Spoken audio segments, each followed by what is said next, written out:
Kwa majina naitwa Ado Shaibu, mbunge wa jimbo la Tunduru Kaskazini.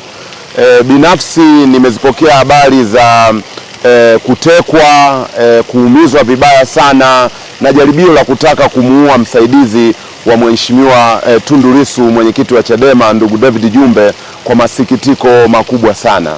Na chama chetu cha ACT Wazalendo kimeshatoa msimamo wake wa kusikitishwa na tukio hili. Lakini mimi nataka kuongeza jambo moja.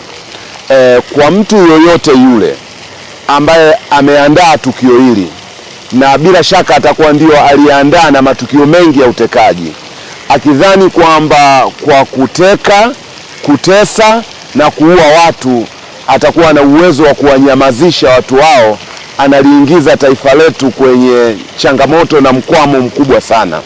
Haya ni matukio ambayo yanaharibu kwa sehemu kubwa sana taswira ya nchi yetu.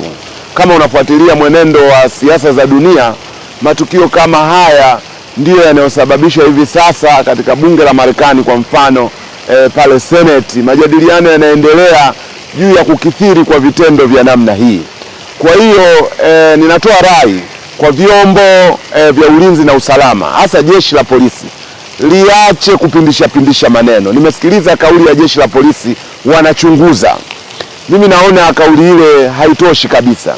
Ukitazama mwelekeo wa masimulizi ambayo yanatolewa na Jumbe mwenyewe pamoja na kauli ya jeshi la polisi pamoja na kauli ya Chadema, ukiunganisha haya yote utaona kwamba kukamatwa kwa ndugu Jumbe nyuma yake kuna msukumo wa kisiasa. Sio tukio la kawaida, sio kama yale matukio anayosema Jaji Chande kwamba yanatokana na mapenzi ama madeni. Hili ni tukio ambalo motive yake ukilitazama ni siasa. Tunataka jeshi la polisi liwajibike ili kuiepusha serikali na aibu kwamba inawashughulikia wanasiasa. Asante.